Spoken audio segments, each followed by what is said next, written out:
கர்த்தருடைய பரிசுத்த நாமத்திற்கு மகிமை உண்டாவதாக. இன்றைய வசனம் சங்கீதம் 19:12. தன் பிழைகளை உணர்கிறவன் யார்? இப்போ இந்த நாளில் கூட இந்த வார்த்தைக்கு நம்ம ஒவ்வொருத்தர் வாழ்க்கையிலையும் தன் பிழைகளை யார் உணருவார்? அதுதான் நம்ம செய்கிற தவறுகளை நாம் செய்கிற தவறு என்று உணரக்கூடிய உணர்வுள்ள இறுதியும் நமக்கு இருக்க வேண்டும். தாவீதோட வாழ்க்கையில் கூட யுத்தத்துக்கு போக வேண்டிய நேரத்தில் தூங்கி கொண்டிருந்தது தவறு, மாடியில் உலாத்தியது தவறு, பக்கத்தில் குளித்த பெண்ணை பார்த்தது தவறு. அப்போ பார்த்தனால தான் பாவம் செய்ய வச்சுது, அதுவும் தவறு. இப்போ அவளுடைய கணவன் உரியாவே கொலை செஞ்சது தவறு. இத்தனை தவறு செஞ்சு கூட தான் தவறு செய்கிறோம் என்ற அந்த உணர்வே இல்லாமல் தாவீது இருந்தான். எத்தனை தவறு செய்திருக்கான். அப்போ இவ்வளோ தவறு செஞ்சு கூட நம்ம செஞ்சது தவறுன்ற அந்த உணர்வே இல்லை. அப்போ நாத்தான்வேல் வந்து அந்த தவறை சொல்லும்போது தான் செய்த தவறு என்னன்னு சொல்லி அவன் உணர்றான். இப்போ நம்முடைய வாழ்க்கையில் கூட நாம் செய்கிறது சரியா தவறா என்ற உணர்வுள்ள இருதயம் இருந்தால் மாத்திரம்தான் நாம் தேவன் வைத்திருக்கிற நன்மைகளை பெற்றுக்கொள்ள முடியும். தேவன் வைத்திருக்கிற அந்த உணர்வு வேணும். ஏன்னா உணர்வே இல்லைன்னா நம்ம செய்கிறதெல்லாம் கரெக்டுன்னு சொல்லி செஞ்சுட்டு போயிட்டே இருப்போம். ஆனால் அது தேவனுக்கு முன்பாக தவறாகவே இருக்கும். அப்போ தவறாக இருக்கும், தேவனுக்கு முன்பாக தவறாக இருக்கும் பொழுது அப்போ தேவன் வைத்திருக்கிற நன்மைகளையும் ஆசீர்வாதங்களையும் விடுதலையும் நம்மளால் பெற்றுக்கொள்ள முடியாது. அப்போ நாம் என்ன தவறு செய்கிறோம், நம்முடைய பேச்சில் நம்ம என்ன தவறு செய்கிறோம், நம்ம நடக்கையில், நம்முடைய கிரியையில் என்ன தவறு செய்கிறோம், எந்த காரியத்தில் நம்ம தேவனை துக்கப்படுத்துகிறோம் அப்படின்னு ஒவ்வொரு காரியத்துலேயும் நம்ம உணரக்கூடிய உணர்வுள்ள இருதயம் இருந்தால் மாத்திரம்தான் நம்ம உணர முடியும். நாம் செய்கிறதெல்லாம் கரெக்டு தான்ப்பா, நம்ம செய்கிறது கரெக்டு, பேசுகிறது கரெக்டு, நடக்கிறது கரெக்டு, இப்படி எல்லாமே நம்ம செய்தெல்லாம் கரெக்டு நம்ம இன்னும் நமக்கு இருக்கும் பொழுது நாம் எந்த காரியம் செய்தாலுமே அது தவறுன்ற அந்த இதுவே நமக்கு தெரியாது. ஏன்னா நம்மளை பொறுத்த வரைக்கும் நம்ம எல்லாமே கரெக்டாக நம்ம நினைக்கிறோம். ஆனால் அந்த தேவனுடைய பார்வைக்கு நம்ம எந்தெந்த காலத்தில் நம்ம தவறு செய்கிறோம் என்று ஆணுடைய பார்வைக்கு தான் தெரியும். அதனால தான் தன் பிழைகளை, அதனால தான் சங்கீதத்தில் தன் பிழைகளை உணர்கிறவன் யார்? அப்போ அந்த உணரணும். இந்த நாளில் கூட வசனத்தில் கர்த்தர் எவ்வளோ காலம் அவளுக்கு போதிச்சு வச்சுருக்காரு.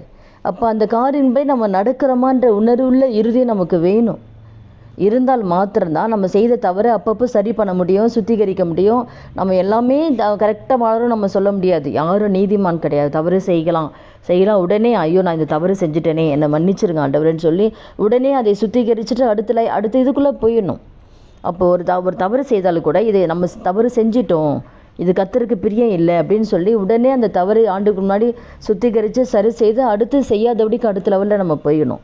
அப்போ உணர்வே இல்லாமல்னா நம்மளால் தேவன் வைத்திருக்கிற முதல்ல பரலோகத்துக்கு நம்ம போக முடியாது. கர்த்தர் வருகையில் நம்ம கலந்து போக முடியாது.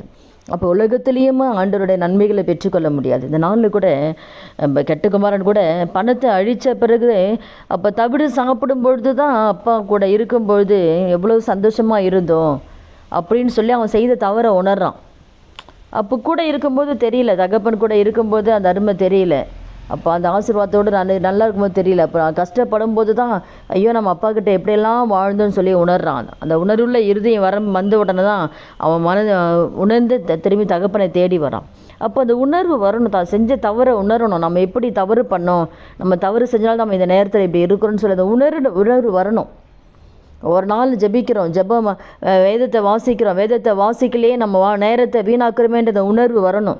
ஜெபிக்கலையே, ஜெபத்தை எவ்வளோ நேரம் நம்ம ஜெபிச்சிருந்தோம், இப்போ நம்ம வாழ்க்கையில் ஜெபம் இல்லையேன்ற அந்த உணர்வு நமக்கு வேணும். நம்மளோட வாழ்க்கையில் எப்படியெல்லாம் நம்ம துதிச்சுட்டு இருந்தோம், இப்போ நம்ம வாழ்க்கையில் துதியே இல்லையே, அந்த உணர்வு வேணும். அப்புறம் நம்ம வாழ்க்கையில் எப்படியெல்லாம் நம்ம பரிசுத்தமாக வாழ்ந்தோம், எப்படியெல்லாம் நம்ம இருந்தோம், நம்ம இப்போ நமக்கு அந்த இது பரிசுத்தம் இல்லையே, இப்போ நம்முடைய வாழ்க்கையில் உண்மை இல்லையே, நம்ம செய்கிற குறைகளை உணரக்கூடிய அந்த உணர்வுள்ள இருதயம் இருந்தால்தான் அடுத்து அந்த காரியத்தை ஆணுடைய சமூகத்தில் ஒப்புரவாகி அடுத்த நிலைமைக்குள்ளே நம்ம போக முடியும். அப்போ இந்த உணர்வே இல்லைன்னா அப்போ தேவன் வச்ச எந்த காரியத்தை நம்ம பெற்றுக்கொள்ள முடியும்? இந்த நாளில் கூட இந்த வார்த்தை கேட்குற ஒவ்வொருத்தர் வாழ்க்கையிலும் அந்த கல்லன் கூட கடைசி நேரத்தில் உணர்றான். அப்போ நான் பாவம் செஞ்சேன், அவர் எதுவுமே பாவம் செய்யலையே. அப்போ தான் செய்த தவறை உணர்றான் அந்த கல்லனும். அந்த கடைசி நான் சிலுவையில் அரைஞ்சேன் அந்த நேரத்தில். அப்போ நம்முடைய வாழ்க்கையில் கூட உணர்வுள்ள இருதயம் இருக்கா நாமே ஆராய்ந்து பார்த்து ஆண்டவரே எனக்கு அந்த உணர்வுள்ள இருதயத்தை கொடுங்க சப்பா. ஒவ்வொரு நாளும் ஒவ்வொரு நிமிடமும் டாடி நான் என்ன தப்பு செய்கிறேன், நான் பேசுறது சார் நடக்குது எல்லாம் கரெக்டாக சப்பா, உணர்வுள்ள இருதயத்தை கொடுங்க. அப்போ எந்த காத்து நான் நேரத்தை வீணாக்குறேனா, எந்த எந்த காரியம் நம்ம பேசுகிற வார்த்தைகளுக்கு கணக்கு சொல்லணும் ஆண்டவருக்கு. நம்ம நேரத்தை வீணாக்குறாலும் கர்த்தருக்கு கணக்கு சொல்லணும். அப்போ ஒவ்வொரு காரியமும் ஆண்டருக்கு முன்னாடி பிரியமாக இருக்கிறோமா அப்படின்னு சொல்லி ஆராய்ந்து பார்த்து பார்த்து நம்ம நடந்தால்தான் கர்த்தர் நம்மை கொண்டு வைத்த தெய்வ தரிசனத்தை நிறைவேற்ற முடியும். நம்மை குறித்த தெய்வ தரிசனம் நிறைவேற நம்ம எப்படி இருக்கிறோம், அதற்கு தகுதியாக இருக்கிறோமா? செய்யலைன்னு சொல்கிறோம், ஆனால் அதுக்கேற்ற தகுதி நம்மக்கிட்ட இருக்கா? அதற்கேற்ற ஜபம் இருக்கா? அதற்கேற்ற வேத வாசிப்பு இருக்கா? அதற்கேற்ற நம்ம வாழ்க்கையில் என்ன இருக்குது, தேவன் சமூகத்தில் காத்திருக்கிறோமா? அப்போது நம்ம எல்லாமே எதுவுமே செய்யாமல் கர்த்தர் வச்ச தரிசனம் எப்படி நிறைவேற முடியும்? அப்போ நம்ம உணர்வுள்ள இருதயத்தை நம்ம ஆண்டுகிட்ட கேட்கணும். அந்த உணர்வுள்ள இருதயத்தை கொடுத்து, நீங்கள் விரும்புகிற வாழ்க்கை நாங்கள் வாழணும், உங்களுடைய சித்தப்படி நாங்கள் நடக்கணும் ஆண்டவரே அப்படி நாம் ஒப்பு கொடுக்கும்போது இந்த வார்த்தை கேட்குற ஒவ்வொருத்தர் வாழ்க்கையிலையும் கர்த்தர் நிச்சயமாக அவங்க வாழ்க்கை தேவன் வைத்திருக்கிற நன்மைகளை செய்து முடிப்பார். தரிசன பாதையில் கர்த்தர் நடத்துவார்.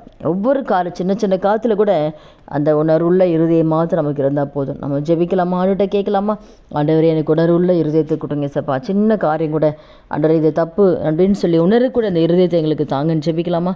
துதிகள் மத்தியில் வாசம் செய்கிற நல்ல தகப்பனை இயேசு கிறிஸ்து நாமத்தினுடைய சமூகத்தில் வருகிறோம் அப்பா. இந்த நாள் இந்த வார்த்தை கேட்குற ஒவ்வொருத்தர் வாழ்க்கையில் ஆண்டவரே அப்பா ஆமீசோத்தை எங்கள் ஒவ்வொருத்தர் வாழ்க்கையிலையும் உணர்வுள்ள இருதயத்தை எங்கள் ஒவ்வொருத்தருக்கும் தாங்க சப்பா. சின்ன சின்ன காரியங்களோட ஒவ்வொரு நிமிடமும் நாங்கள் எப்படி நேரத்தை வீணாக்குறோம், எப்படி பேசுகிறோம், எப்படி நடக்கிற அந்த உணர்வுள்ள இருதயத்தை கொடுத்து எங்களை நாங்களே சரி செய்து கொண்டு உமக்கு முன்பாய் ஆண்டவரேன் அப்போ உமக்கு பிரியமாய் வாழக்கூடிய கிருபை எங்களை ஒவ்வொருத்தருக்கு கர்த்தர் கொடுத்து நீங்கள் நடத்தும்படியாக அந்த கருத்தில் ஒப்பு கொடுத்து ஜெபிக்கிறோம் ஆண்டவரே. அப்படியே கர்த்தர் நடத்த போகிற தயவுக்காக நன்றி செலுத்துகிறோம். இயேசு கிறிஸ்து நாமத்தில் ஜெபிக்கிறோம் நல்ல பிதாவே, ஆமீன். கர்த்தர் நாமத்துக்கு மகிமை உண்டாவதாக.